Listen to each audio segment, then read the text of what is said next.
എല്ലാവർക്കും നമസ്കാരം. SFS secure federation of social service സംഘടനയുടെ Indian cadre council president Sahadevan കൊല്ലത്തിൻ്റെ സ്വാതന്ത്ര്യദിന സന്ദേശം. നമുക്ക് സ്വാതന്ത്ര്യം ലഭിച്ച് 79 വർഷം പിന്നിടുന്ന വേളയിലാണ് secure federation of social service സംഘടനയ്ക്ക് അവരുടേതായ കാര്യങ്ങൾ പറയേണ്ടതായി വരുന്നത്.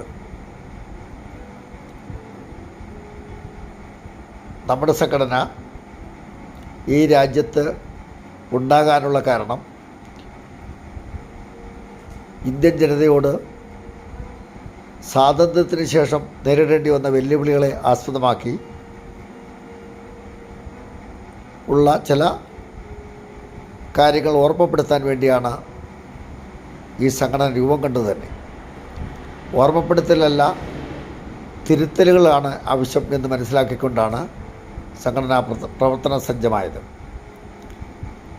സംഘടനാ പ്രവർത്തനത്തിൽ 2016 ഓഗസ്റ്റ് 26 രൂപം കൊടുത്ത നമ്മുടെ സംഘടന ഈ വരുന്ന ഓഗസ്റ്റ് 26 ആകുമ്പോൾ 10 വർഷം താണ്ടുകയാണ്. 10 വർഷക്കാലത്ത് നമ്മുടെ നാൾ വഴികളിൽ ചൂണ്ടിക്കാണിക്കപ്പെടാവുന്ന ഒട്ടനവധി പ്രവർത്തനങ്ങൾക്ക് നേതൃത്വം കൊടുത്തു പോരുകയാണ്. സംഘടനാ ആശയം എന്ന് പറയുന്നത് തന്നെ വിവേചനം ഇല്ലാതാക്കുക എന്ന ലക്ഷ്യത്തോടെ വിവേചനമില്ലാത്ത ഒരു സമൂഹവും ഒരു ഇന്ത്യയും അതിലൂടെ ഒരു ലോകവുമാണ് സംഘടന ലക്ഷ്യം വെക്കുന്നതെന്നുള്ള വസ്തുത ഓർപ്പിക്കട്ടെ. നിർഭാഗ്യവശാൽ സ്വാതന്ത്ര്യാനന്തര ഇന്ത്യയിൽ സമൂഹത്തിൻ്റെ എല്ലാ തലങ്ങളിലും വിവേചനങ്ങൾ വർദ്ധിച്ചു വരുന്നതല്ലാതെ വിവേചനമുക്തമായ ഒന്നും തന്നെ രാജ്യത്ത് നടക്കുന്നില്ല എന്ന് ബോധ്യപ്പെടുന്ന ഒട്ടനവധി കാര്യകാരണങ്ങൾ നമ്മുടെ മുന്നിൽ നിൽക്കുകയാണ്. വിവേചനം എന്ന് പറയുമ്പോൾ ഒരു സമൂഹത്തെ ഒറ്റപ്പെടുത്തുക എന്നുള്ളതല്ല, ഒരു രാഷ്ട്രത്തെ ഒറ്റപ്പെടുത്തുക എന്നുള്ളതല്ല, സമൂഹത്തിലെ എല്ലാ ചരാചരങ്ങളെയും പരസ്പരം വേർതിരിക്കുന്ന സംവിധാനങ്ങളുടെ ഭാഗമായിട്ടാണ് ഇവിടെ വിവേചനം നടന്നുകൊണ്ടിരിക്കുന്നത്. ഇതിൽ നല്ല പങ്കും എല്ലാ തലത്തിലുള്ള ആളുകളും വഹിച്ചുകൊണ്ടിരിക്കുകയാണ്. ഇതൊരു തിരിച്ചറിവുണ്ടാക്കി കൊടുക്കേണ്ടത് സംഘടനയ്ക്ക് ആവശ്യമാണെന്ന് തോന്നിയതിൻ്റെ അടിസ്ഥാനത്തിലാണ് നമ്മൾ ഈ സംഘടനാ പ്രവർത്തനം തന്നെ രൂപപ്പെടുത്താൻ തീരുമാനിച്ചതിൻ്റെ പ്രധാന കാരണം. ഇത്തരൊരു സംഘടനയുടെ ആവശ്യകത എന്താണെന്ന് ചോദിച്ചാൽ, അടിച്ചമർത്തപ്പെട്ട ഒരു വലിയ വിഭാഗവും ന്യൂനപക്ഷം ഉള്ള ഒരു സമ്പന്ന വിഭാഗവും തമ്മിലുള്ള ഏറ്റുമുട്ടലിൻ്റെ ഭാഗമായിട്ടാണ് ഇത് സംഭവിച്ചത്.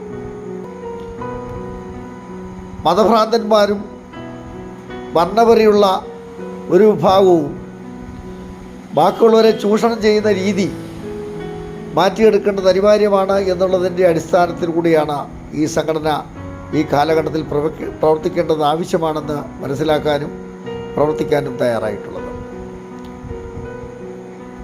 നമ്മുടെ രാജ്യം സ്വാതന്ത്ര്യാനന്തര ഇന്ത്യയായി മാറിയപ്പോൾ ഭരണഘടന അനുശാസിക്കുന്ന ഒരു തരത്തിലുള്ള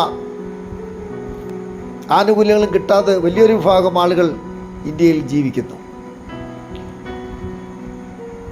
ഒരു സമൂഹത്തിൽ ഒരു മനുഷ്യൻ ജനിക്കുമ്പോൾ തന്നെ, അല്ലെങ്കിൽ ആണും പെണ്ണുമായി ജനിക്കുമ്പോൾ തന്നെ അവരെ ഒരു വേർതിരിവില്ലാത്ത ഒരു പ്രപഞ്ചത്തിൽ നിന്ന് ജനിച്ച് വരുന്നവരെ വ്യത്യസ്ത ചേരികളിലാക്കി വിവേചനത്തിൻ്റെ മുൾമുനയിലാക്കിയെടുത്ത് വ്യവസ്ഥിതി പോലെ നടപ്പിലാക്കിക്കൊണ്ടുവരുന്ന ഒരു സാഹചര്യം നമുക്ക് മനസ്സിലാക്കാൻ കഴിയുന്നത്. ഒരു മനുഷ്യനും ജനിക്കുമ്പോൾ അവരാരും അറിഞ്ഞുകൊണ്ടൊരു തെറ്റ് ചെയ്തിട്ടില്ല. അവരെ പിൽക്കാലത്ത് തെറ്റുകാരാക്കി മാറ്റുന്ന ഒട്ടനവധി സംഭവവികാസങ്ങൾ രാജ്യത്ത് അവരെ പ്രാപ്തരാക്കി അതിലേക്ക് കൊണ്ടുവരികയാണ്, തള്ളിവിടുകയാണ്. എന്താണ് അതിന് ഉതകുന്ന കാരണങ്ങൾ? ഇന്ത്യക്ക് സ്വാതന്ത്ര്യം കിട്ടിയതിന് ശേഷം സ്വാതന്ത്ര്യാനന്തര ഇന്ത്യയിൽ ബ്രിട്ടീഷുകാരിൽ നിന്ന് സ്വാതന്ത്ര്യം നേടിയതിനു ശേഷം ജനത്തിന് സ്വാതന്ത്ര്യമില്ലാത്ത അവസ്ഥയിലേക്കാണ് പോകുന്നത്. സ്വാതന്ത്ര്യം കിട്ടുമ്പോൾ ഒരു രാജ്യത്തെ ജനങ്ങളെ ആകെ സംരക്ഷിക്കുന്ന ഒരു സംവിധാനവും ആ ജനത്തിൻ്റെ നന്മയും ലക്ഷ്യമാക്കിക്കൊണ്ടുള്ള പ്രവർത്തനങ്ങളാണ് ഭരണകൂടങ്ങൾ നടത്തേണ്ടത്.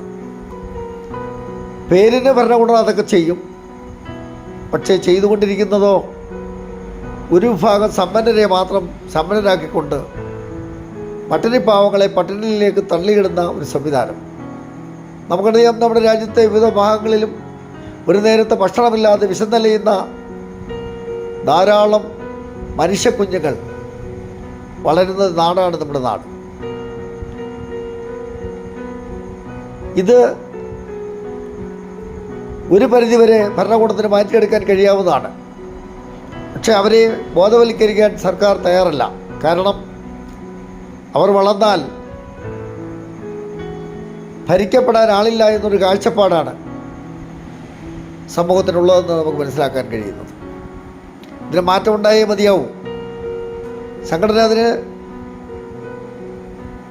എല്ലാ തരത്തിലുള്ള പ്രവർത്തനങ്ങൾ ഏകോപിപ്പിച്ചു വരികയാണ്. നമ്മുടെ സംഘടന ആൾ ഇന്ത്യ തലത്തിൽ പ്രവർത്തിക്കുന്ന സംഘടനയായിട്ട് പ്രവർത്തിക്കുമ്പോൾ അതിന് എല്ലാ ജില്ലാ തലങ്ങളിലും ഓഫീസുകൾ രൂപീകരിച്ചുകൊണ്ട് ഉള്ള പ്രവർത്തനം നടത്തിക്കൊണ്ടിരിക്കുക. ആളുകളുടെ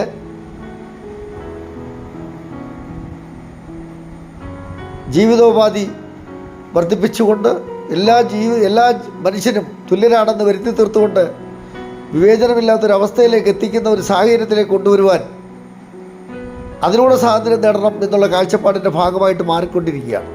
അതിൻ്റെ പ്രവർത്തനങ്ങൾ എല്ലാ ജില്ലയിലും നടന്നു വരികയാണ്. സംഘടന ഏറ്റെടുത്ത പോരാട്ടങ്ങൾക്ക് ജ്വാലകമായി പ്രവർത്തിക്കുന്ന എല്ലാ ഘടകങ്ങളെയും ഈ സ്വാതന്ത്ര്യദിന സന്ദേശത്തിലൂടെ ഓർപ്പിച്ചുകൊണ്ട് നിർത്തുന്നു. നന്ദി, നമസ്കാരം. SFS secular federation of social service സംഘടന Indian cadre council president Sahadevan, കൊല്ലം.